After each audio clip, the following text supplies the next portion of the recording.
Ons deur getrapte stewels trap al dieper in die sand.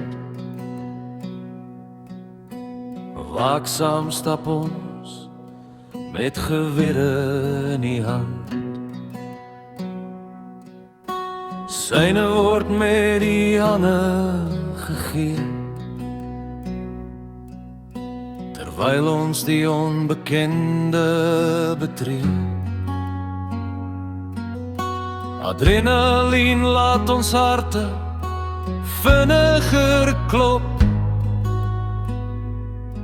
as die verkennis wys ons moet stop. Heel oggend volg ons drie se spoor, dan wys die verkennis, die vyand is reg voor. 'n uitgestrekte linie stel ons op,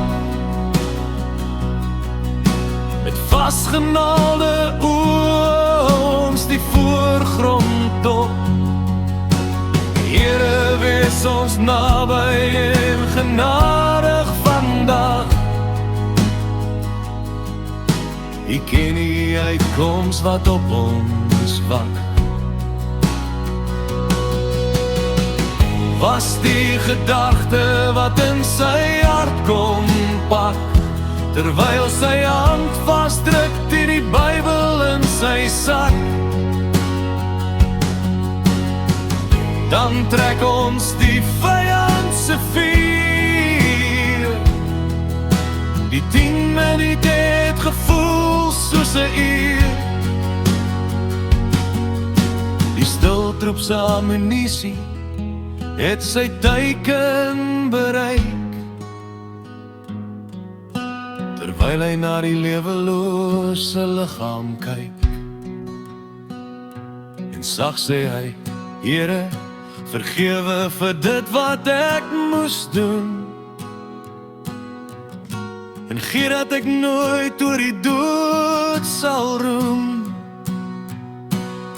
Ek stamp aan my buddy, die stil soldaat, en vra, is jy okay, my maat? Knipoog antwoord hy, jy ken my mos as die stil soldaat, en jy bly my maat van Ester en Plaat.